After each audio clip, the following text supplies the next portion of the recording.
Hello friends, welcome to my channel a learning point. आज हम करेंगे सूक्ष्म जीव चैप्टर का सेकेंड लेसन प्लान, जिसका प्रकरण है सूक्ष्म जीवों का वर्गीकरण। सबसे पहले लिखते हैं लेसन प्लान में सबसे पहले लिखते हैं पाठ योजना संख्या। जितना भी आपका पाठ योजना संख्या हो वो लिख देंगे। फिर लिखते हैं विद्यालय का नाम, जिस भी विद्यालय में आपको टीचिंग कराने जाना हो उस विद्यालय का यहाँ नाम लिखते हैं। फिर लिखते हैं दिनांक, जिस भी दिन आपको वो जो प्रकरण है वो पढ़ाना है उस दिन का दिनांक। फिर विषय लिखते हैं, जिस विषय को आप पढ़ा रहे हैं। फिर लिखते हैं चक्र। फिर कक्षा, यानी जिस कक्षा में आप पढ़ा रहे हैं। फिर प्रकरण, उस दिन आपको क्या पढ़ाना है, जो टॉपिक होता है वही होता है। प्रकरण हमारे लेसन प्लान का सबसे मुख्य चीज़ होता है। फिर आती है अवधि, हमें कितने मिनट पढ़ाना है, तो 40 मिनट 45 मिनट ऐसे। फिर लिखते हैं सामान्य उद्देश्य। सामान्य उद्देश्य में हम मिनिमम 4 से 5 लिख सकते हैं और मैक्सिमम 10 लिख सकते हैं। तो सामान्य उद्देश्य जो होता है हमारा, जो कि हम विषय पढ़ाने जा रहे हैं, जैसे कि जीव विज्ञान पढ़ाना है, तो उस विषय का जो सामान्य उद्देश्य होता है, यानी कि उस विषय को पढ़ाने का हमारा उद्देश्य क्या होता है, विशेष नहीं सामान्य उद्देश्य, कि बच्चे में उस विषय को पढ़ा के हम क्या कर सकते हैं। तो यहाँ हम लिखते हैं कि बच्चों में जीव विज्ञान विषय के प्रति रुचि जागृत करना। फिर सेकेंड है छात्रों में वैज्ञानिक दृष्टिकोण विकसित करना। फिर छात्रों को दैनिक जीवन में विज्ञान की उपयोगिता का महत्व बताना। चौथा है व्यक्तित्व का बहुरूपी विकास करना। पांचवा है छात्रों में चित्रांकन कौशल का विकास करना। छठा छात्रों में खोजपूर्ण आदतों का विकास करना। सातवां छात्रों को विशिष्ट अनुशासन प्रदान करना। आठवां छात्रों को जीव विज्ञान संबंधी तकनीकी का ज्ञान कराना। 9 छात्रों में तर्क शक्ति विकसित करना। और लास्ट है छात्रों में सूक्ष्म जीवों के प्रति ज्ञान को विकसित करना। तो ये हमारा हो गया 10 पॉइंट्स। अब आते हैं विशिष्ट उद्देश्य। नेक्स्ट विशिष्ट उद्देश्य लिखते हैं, यानी कि जीव विज्ञान विषय जो भी हमें पढ़ाना है उसका विशेष उद्देश्य क्या है। तो इसमें हम मैक्सिमम 5 लिख सकते हैं और मिनिमम 3 लिख सकते हैं। तो छात्र सूक्ष्म जीवों के बारे में समझ सकेंगे, छात्र सूक्ष्म जीवों का वर्गीकरण कर सकेंगे, और लास्ट छात्र सूक्ष्म जीवों के ज्ञान को दैनिक जीवन में उपयोग से परिचित हो सकेंगे। इसके बाद आती है सहायक सामग्री की बारी। हम जो भी सहायक सामग्री इसमें यूज़ करते हैं TLM, वो यहाँ लिख देते हैं। मैंने लिखा है कि सूक्ष्म जीवों में वर्गीकरण चार्ट, सूक्ष्म जीवों का वर्गीकरण का चार्ट। मैं लास्ट में आप सभी को TLM एक वीडियो बना के डाल दूंगी अलग से, आप सभी मेरे चैनल पे जाके देख लीजिएगा। फिर पूर्व ज्ञान लिखते हैं, यानी कि जो भी हम प्रकरण पढ़ा रहे हैं उससे बच्चों को पहले से ही कुछ न कुछ बच्चे जानते होंगे। तो लिखते हैं विद्यार्थी सूक्ष्म जीवों के वर्गीकरण के बारे में सामान्य जानकारी रखते हैं। देन आता है प्रस्तावना प्रश्न की बारी। ये हमारे लेसन प्लान का सबसे मुख्य चीज़ होता है। इसमें हम क्या करते हैं, सबसे पहले 3 कॉलम बना लेते हैं और इसमें जिग जैग के फॉर्म में प्रश्न को करते हैं। जैसे कि देखिए, आप 3 कॉलम बना लिया मैंने। पहले में लिखते हैं क्रम संख्या, फिर छात्र छात्राध्यापिका क्रिया, और लास्ट छात्र छात्रा क्रिया। पहला प्रश्न है हमारा कि हम खाने से पहले हाथ क्यों धोते हैं। तो बच्चे उसका उत्तर देंगे कि हाथों की गंदगी साफ करने के लिए। और बच्चों द्वारा उत्तर को लेकर ही हमें नेक्स्ट प्रश्न उठाने हैं कि हमारे हाथ गंदे क्यों हो जाते हैं। देन बच्चों का आंसर आता है कि विभिन्न वस्तुओं को छूने से। फिर हमें उन्हीं बच्चों द्वारा दिए गए उत्तर को ही लेकर प्रश्न उठाने हैं कि विभिन्न वस्तुओं में क्या पाया जाता है। तो सूक्ष्म जीव तथा धूल के कण। नेक्स्ट है सूक्ष्म जीवों को प्रमुख कितने वर्गों में बांटा गया है। तो बच्चे यहाँ समस्यात्मक हो जाएंगे, नहीं बता पाएंगे। यहाँ जो मैंने आंसर लिख दिया, बट यहाँ आंसर नहीं होता है, यहाँ हम लिखेंगे कि समस्यात्मक होगा। तो ये हमारा समस्यात्मक हो जाएगा। नेक्स्ट देन आती है उद्देश्य कथन की बारी। तो उद्देश्य कथन में लिखते हैं कि छात्र, आज हम लोग सूक्ष्म जीवों का वर्गीकरण के विषय में विस्तार पूर्वक अध्ययन करेंगे। देन आता है प्रस्तुतिकरण की बारी। प्रस्तुतिकरण में हमने 3 कॉलम बनाए हैं, आप चाहे तो 4 कॉलम भी बना सकते हैं। नेक्स्ट जो यहाँ लास्ट में होता है वो श्यामपट्ट कार्य के लिए, बट हम यहाँ श्यामपट्ट कार्य इसके बगल वाले पेज पे करेंगे, इसलिए हमने 3 कॉलम बनाए हैं। पहले में लिखते हैं शिक्षण बिंदु, छात्राध्यापिका क्रिया, और लास्ट है छात्र और छात्रा क्रिया। पहला है हमारा कि सूक्ष्म जीवों का वर्गीकरण।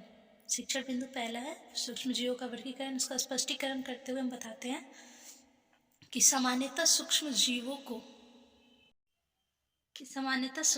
को व्यापक रूप से 4 वर्गों में बांटा गया है। पहला जीवाणु, दूसरा प्रोटोजोआ, तीसरा कवक तथा शैवाल।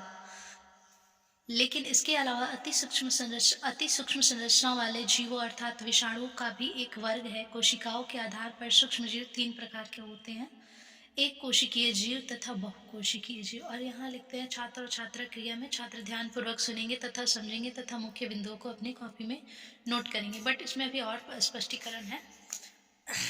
इसमें लिखते हैं कि अकोशिकीय जीव तीसरा नंबर, जैसे विषाणु को सजीव व निर्माण के बीच की कड़ी मानते हैं, क्योंकि यह सजीव के संपर्क में आने पर सजीव जैसा, निर्जीव के संपर्क में आने पर निर्जीव जैसा व्यवहार करता है। और यहाँ छात्र छात्रा क्रिया में तो एक ही बार लिख दिए, हो गया।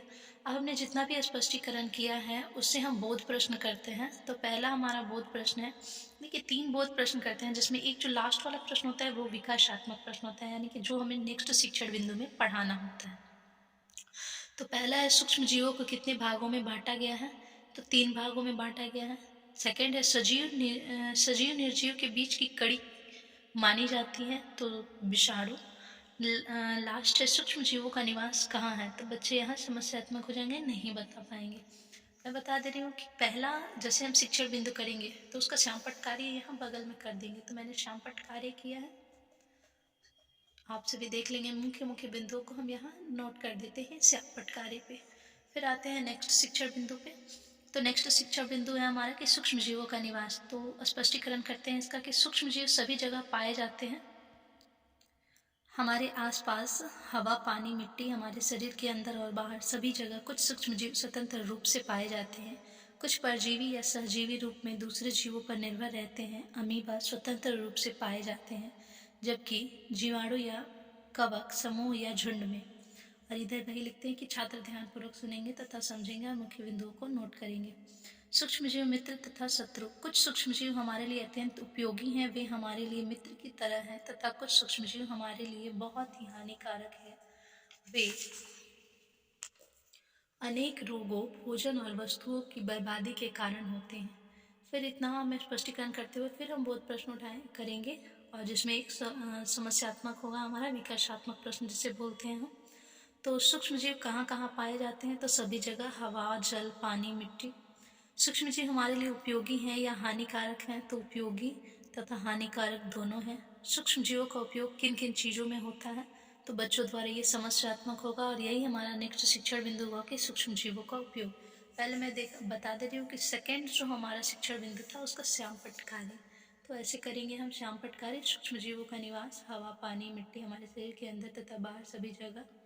फिर सूक्ष्मजीव मित्र तथा शत्रु, और ऐसे हम डिफाइन कर देंगे शत्रु कैसे हैं और मित्र कैसे हैं। फिर आते हैं हम नेक्स्ट शिक्षण बिंदु थर्ड जो है हमारा सूक्ष्मजीवों का वर्गीकरण, और इसका स्पष्टीकरण करते हैं कि बहुत सारे सूक्ष्मजीव हमारे उपयोगी मित्र हैं। हमारे दैनिक जीवन में घरेलू से लेकर औद्योगिक निर्माण में सूक्ष्मजीवों का महत्वपूर्ण स्थान है। औषधि निर्माण, रोग प्रतिरोधक, टीका जैसे चिकित्सीय क्षेत्र, कृषि, मिट्टी की उर्वरता बढ़ाने, पर्यावरण की साफ सफाई आदि में सूक्ष्मजीवों की महत्वपूर्ण भूमिका है। इसके उपयोग में घरेलू उपयोग है। दूध से दही जमाने में दूध में पाया जाने वाला एक प्रमुख जीवाणु लैक्टोबैसिलस दूध में तेजी से बढ़कर दूध को दही में बदल देता है। जलेबी, इडली, डोसा, भटूरा बनाने में ईस्ट में जो कवक वर्ग का सूक्ष्मजीव है। वाणिज्यिक या औद्योगिक उपयोग में लिखते हैं, सिरका में अल्कोहल, एसिटिक एसिड आदि के निर्माण में सूक्ष्मजीवों का व्यापक उपयोग किया जाता है। इसमें जटिल कार्बनिक यौगिक सूक्ष्मजीवों सजीवों की सहायता से सरल कार्बनिक यौगिक में विघटित होते हैं। इस प्रक्रिया को किण्वन कहते हैं। इसमें ऑक्सीजन की आवश्यकता नहीं होती है। किण्वन की खोज फ्रेंच वैज्ञानिक लुई पाश्चर ने 1857 ईस्वी में किया था। इतना स्पष्टीकरण करते हैं, और छात्र छात्रा क्रिया में हम ये लिखते हैं कि छात्र छात्रा ध्यानपूर्वक सुनेंगे तथा समझेंगे। इतना लिखने के बाद हम नेक्स्ट यहाँ बोध प्रश्न अपना थर्ड शिक्षण बिंदु से कर लेते हैं कि सूक्ष्म जीवों का उपयोग बताइए। तो घरेलू उपयोग, औषधि उपयोग, औद्योगिक उपयोग। फिर दूध से दही किस जीवाणु से बनता है, तो लैक्टोबैसिलस। और लास्ट है किण्वन की खोज किस वैज्ञानिक ने की, तो लुई पाश्चर ने। और इसका भी श्यामपट्ट कार्य हमने इधर किया है। श्यामपट्ट कार्य में हमने ऐसे दर्शा दिया है मुख्य मुख्य बिंदुओं को सूक्ष्म जीवों का उपयोग करके। ऐसे आप भी बहुत अच्छे से यहाँ दर्शा देंगे श्यामपट्ट कार्य में। देन आता है निरीक्षण कार्य की बारी। निरीक्षण कार्य में लिखते हैं कि छात्र श्यामपट्ट पर लिखे गए शब्दों को अपनी कॉपी पर लिखेंगे तथा छात्र अध्यापक घूम घूम कर निरीक्षण करेंगे। पुनरावृत्ति प्रश्न में लिखते हैं, पुनरावृत्ति प्रश्न हम 4 से 5 ले सकते हैं, मिनिमम 3 ले सकते हैं कि सूक्ष्म जीवों को कितने वर्गों में बांटा गया है, फिर सूक्ष्म जीवों का निवास कहाँ कहाँ है, कीड़वन किसे कहते हैं और सूक्ष्म जीवों का उपयोग क्या है। गृह कार्य में आप जितना चाहें दे सकते हैं, 3, 4, 5। सूक्ष्म जीवों को कितने वर्गों में बांटा गया है और सूक्ष्म जीवों का उपयोग कहाँ कहाँ होता है। ये आपका लेशन प्लान कंप्लीट हुआ। यहाँ एक बार आप फॉर्मेट देख लीजिए ऐसे।